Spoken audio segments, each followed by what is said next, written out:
আসসালামু আলাইকুম রহমতুল্লাহি ওয়া বারাকাতুহু। তো স্কিল টেস্টের আজকে অন্যতম একটি ভিডিও নিয়ে আলোচনা করব, যেখানে আমি এই যে এবার সফরে আসলাম, গ্রামে আসলাম চাঁদপুরের বাবুরহাট ছিলাম এতদিন। তো সেটা হয়তো আপনাদেরকে জানাইনি, অনেকেই জানেন যে চাঁদপুরে এসেছিলাম। তো চাঁদপুরে এখানে আমার এক ভাই এবং এক ফ্রেন্ড দুইজনের ইয়েতে এসেছিলাম, শ্বশুরবাড়ি বেড়াতে এসেছিলাম আলহামদুলিল্লাহ। এছাড়াও আদার্স একটা কাজ ছিল, যেটা নিয়ে হয়তো আপনাদেরকে আগামীতে আপডেট দিব।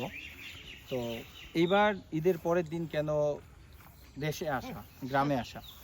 তো গ্রামে আসার বিষয়টা আমরা যারা ঢাকাবাসী থাকি, আমরা যারা ঢাকা অবস্থান করি, তাদের জন্য গ্রাম খুব শখের একটা বিষয় এবং খুব আনন্দের একটা বিষয়। ছোট থাকতে যখন মায়ের সাথে গ্রামে আসতাম এবং ঘুরতে আসতাম, তখন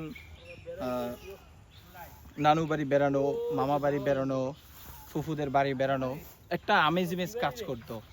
কিন্তু পরবর্তীতে যখন ছাত্র জমানায় পড়ালেখার চাপ বেড়ে যায়, তখন আমাদের এত একটা বেড়ানো হয় না। এরপরে একটা সময় থাকে যখন বন্ধুবান্ধবদের সাথে সময় দেওয়া হয়। সেই সময়টা তো গ্রামে আসা, এত বেড়ানো এমন হয় না। হয়তো অনেকেই ঘুরতে চলে যায়, অনেকে অনেক জায়গায় সফর করে, অনেক জায়গায় ঘুরে। তো এবার যেহেতু গ্রামে আসা হয়েছে আলহামদুলিল্লাহ, এই কয়দিন সফরে কিছু বিষয় শেয়ার করি। যেমন এবার গ্রামের আসার পর দুই তিনটা জিনিস খুব ভালো লেগেছে। এক হলো গতকালকের একটা বিষয়, যেটা হলো নিজেরা মাছ ধরার পরে সেই মাছটা আবার বারবিকিউ করা। এছাড়া গ্রামের বিভিন্ন স্পটে ঘোরা, গ্রামের কিছু পুরাতন নিদর্শন দেখা।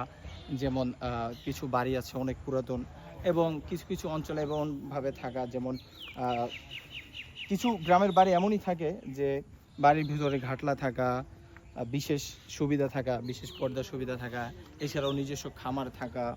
তো এই বিষয়গুলো অথবা এই জাতীয় বাড়িতে বেড়ানো এবং থাকাটা এমন মনে হয়, নিজের কাছে এমন ফিল হয় যে এখানে যদি 1 মাস সময় অতিবাহিত করা যেত, অথবা আরও সময় ধরে যদি এখানে থাকা যেত, যেখানে নিরিবিলি, বাহিরের কোলাহল নেই, কোনো গ্যাঞ্জাম নেই, কোনো অশান্তি নেই, আশপাশে কোনো মারামারি নেই, কোনো চিল্লাচিল্লি নেই, হইচই নেই, শান্তশিষ্ট একটা পরিবেশ, যেখানে চিল্লাচিল্লি বলতে বাচ্চাদের কিছু দুষ্টমি ফাইজলামের আওয়াজ, খেলার আওয়াজ, অথবা পাখিদের কিচিরমিচির। তো এই যে শব্দগুলা, এটা খুব, এবং নামাজের সময় দেখা যাওয়া যে মসজিদে এলাকার গণ্যমান্য এবং এলাকার প্রত্যেক শ্রেণীর পেশার মানুষ এখানে আসা, এবং তারা একত্রে নামাজ আদায় করা, এবং টুকটাক যে কোনো বিষয় হাসি খুশি সবাই একসাথে শেয়ার করা, এবং একসাথে সবাই আনন্দ করা। তো এই বিষয়গুলা খুব আনন্দদায়ক, যে এখনও মানুষ একজন আরেকজনের প্রতি আন্তরিক থাকা এখনও কিছু গ্রামে আছে, যেখানে সবাই একসাথে বসবাস করতে পছন্দ করে, জয়েন্ট ফ্যামিলি বসবাস করতে পছন্দ করে।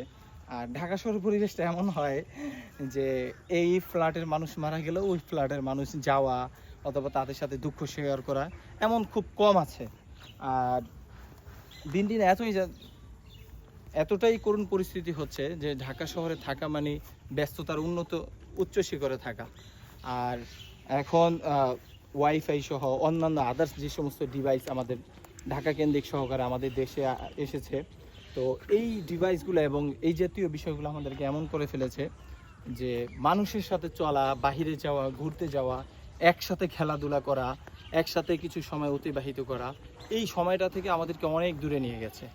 এখন একটা সময় হয় কি, যে মানুষের স্টুডেন্ট লাইফ শেষ করার পর থেকেই তার বিজনেস লাইফে চলে যাওয়া, বিজনেস লাইফে যাওয়ার পর তার তো ব্যস্ততার শেষ নেই। এমনকি এমন হয় যে মানুষ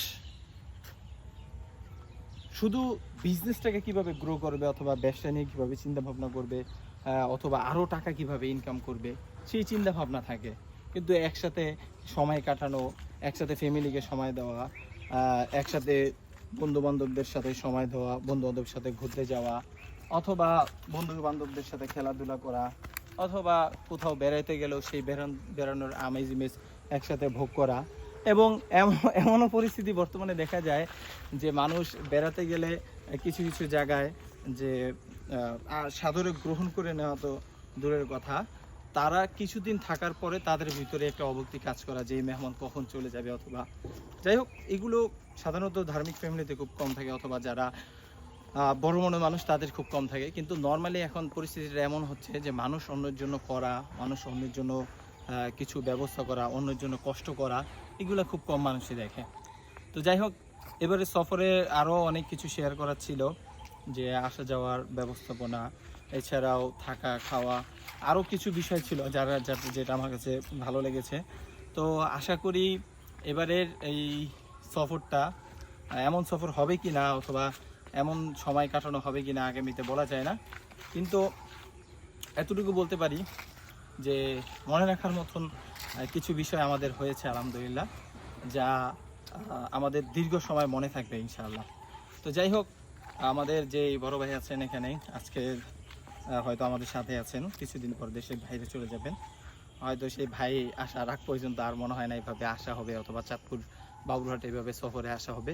যদি বিশেষ ওই যে একটা কাজে এসেছিলাম সেই কাজে আসা হয় তাহলে আসা হবে, এছাড়া হয়তো আর আসা হবে না। তো যাই হোক, সবাইকে বলবো যে যদি আপনারা লং টাইম সময় পান তাহলে ঢাকা ছেড়ে গ্রামে একটু শান্ত পরিবেশে, এবং যেই পরিবেশটা অক্সিজেনযুক্ত, দূষিত না, সেই পরিবেশে আপনারা কিছুদিন অতিবাহিত করবেন ইনশাআল্লাহ। তো আমার আজকের ভিডিও এতটুকুই, সে পর্যন্ত ভালো থাকুন। আসসালামু আলাইকুম।